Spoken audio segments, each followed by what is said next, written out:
राजा जी से कहो तरीके सुनी ना जी। पहला महीना बीत गई, दूसरा बीत गई, मामा कहाँ बड़े बबुआ के? तनी हाथ ऊपर करे, कहाँ बड़े? मामा रही है तब न कुछ कहा। देखी भौजी भैया के अंदर मत कइले रही, तनी सामने भेज दी, उनकर जरूरत बा। जा रउआ काहे अंदर कइले बानी उनका के? आ दूसरा महीना बीतता, आ तीसरो महीना, चौथो, पांचवो, छठो, सातवो, आठवो बीत गई, लेकिन जब नौवा महीना आवता तो कहो तारी हो जाएगा। औहे भौवा अरे देह मजोरिबा आहई करो दिया बड़ी जोरिबा। ए राजा जी भौजाई कहो तारी अरे देह मजोरिबा आहई करो दिया बड़ी जोरिबा। त मोरे को मोरिया धोके जाबा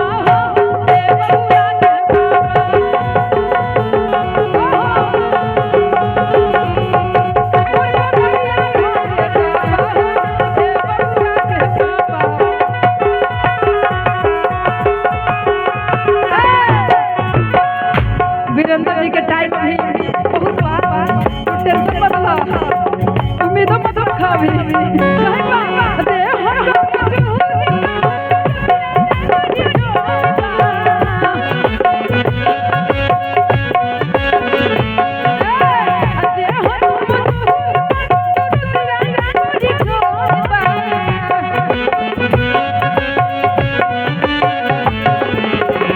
तमोर को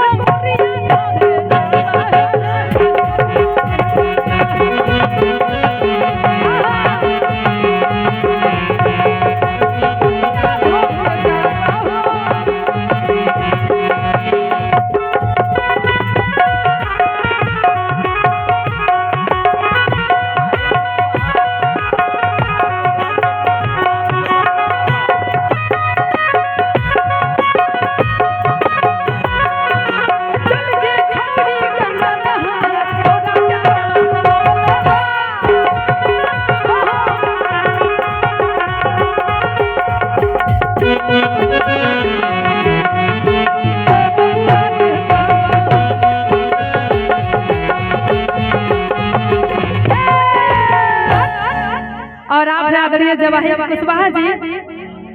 बाबू के बड़का पापा। लेकिन एक बात है कि बाबू के बड़का पापा बहुत सारे लोग हैं, बहुत हैं, चाचा बहुत कम है लेकिन पापा बहुत है। आपके तरफ से 101 रुपए का आशीर्वाद है, तहे दिल से सादर प्रणाम। आई छोटका पापा बड़े इनको तरफ से कुछ दिवा दे, छोटका पापा बड़े और कहे बाबू के भैया और वो का लगे बाबू के वाह मां वो बड़का पापा वो छोटका चाचा चाचा इहो चाचा बड़े दिवा दिए सबसे चाचा पापा बड़े भाई बड़े और कहता तो मोरे को मोरिया धोके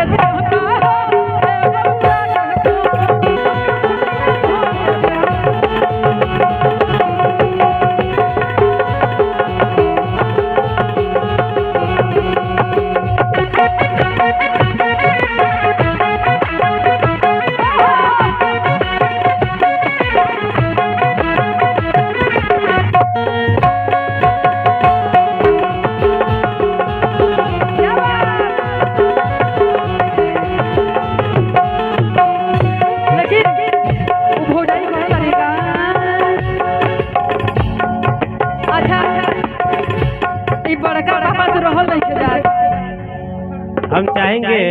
कि बबुआ के अभी तक मौसी के दर्शन नहीं के भाई, तो हम पूजा जी से चाहब कि तू बाबू के मौसी बन जा, हमन के बड़ी आराम मिली। आइए मौसी के तरफ से हजारों हजार के पुरस्कार अभी मिलेगा हमारे नहीं। देखिए अगर मौसी की तरफ से अगर चाहिए तो पूरा कपार से एड़ी तक ओइच के हम देता नहीं रख ली और कहना यार हो ही लाल नवा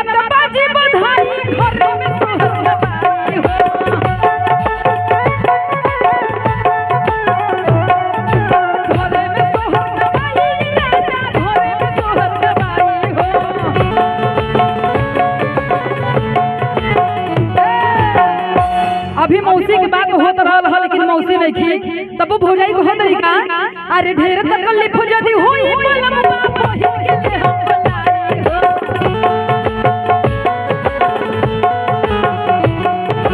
पहिल के ले हम बोलाई करे जा पहिल के ले हम बोलाई हो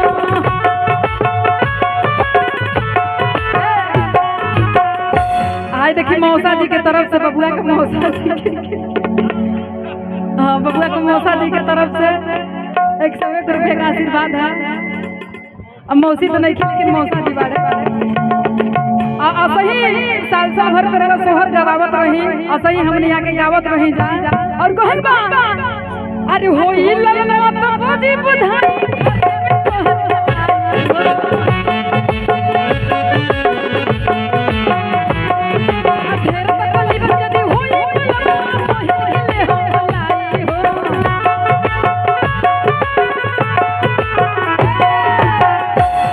भौजाई कहो तरी भैया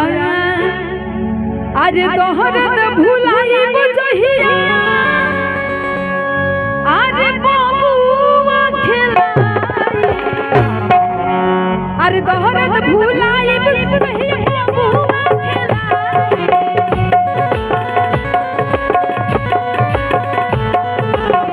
तोहरत भुलाई बजहिया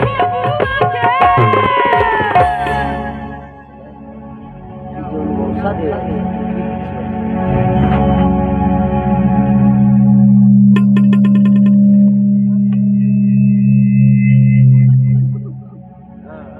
आप क्या हैं आप बता दीजिए बड़का पापा और देखिए आप है बबुआ के बड़का पापा जी लेकिन कहले हो कि जब मौसी है लेकिन तो मौसा कहाँ से आ गई लेकिन रउआ का इतना तकलीफ ना होके के चाहिए अच्छा बाबू के बड़हन दादा सेठ जी सेठ बाबा जी आप सुनता नहीं अच्छा आदरणीय टुनटुन केसरी जी अरे के हाँ बाबू के बाबा जी बानी और स्टेज की तरफ से हमने की तरफ से ढेर सारा स्वागत अभिनंदन वंदन बा और कहे बा यार तोहर भुलाई बजहिया अरे बबुआ खेलाई तो हमके ऐसे जाने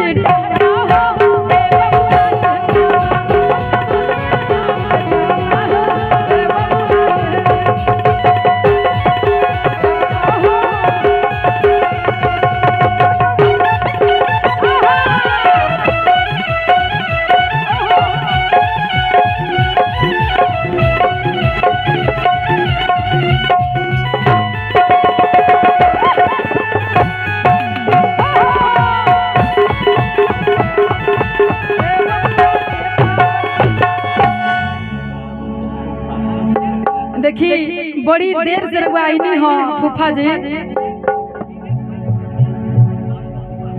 और आप हैं आदरणीय दिनेश प्रजापति बाबू के फूफा जी इतना देरी में कहाँ रहने महाराज अभी बड़ी लेट में दर्शन भइल हरवा आपके तरफ से क्या उनके आशीर्वाद है आपको तहे दिल से सादर प्रणाम है और कहना है यार जोहर भुलाई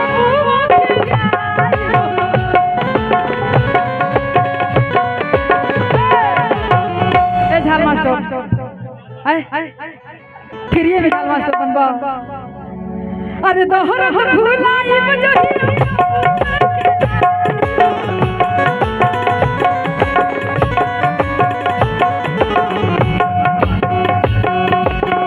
भैया हमने के कतनो झाल बजता जब आवे तो झाल रुक जाएगा तो आदरणीय आप हैं टुनटुन केसरी जी बाबू के बाबा जी आपकी तरफ से 100 रुपये का आशीर्वाद है। बिंडमगंज में राहुल क्लोज स्टोर कपड़े का दुकान है और जिनको भी कपड़ा पड़ा लेना हो कभी हम लोग भी आएंगे नहीं हम आएंगे पूरे हम गए हैं अच्छा हम गए हैं वहाँ पे कोई बात नहीं अब से परिचय हो गया है तो आते जाते रहेंगे हम लोग और कहना है अरे तो हट भुलाई बजहिया अरे बबुआ खेलाई तो हमके ऐसे जाने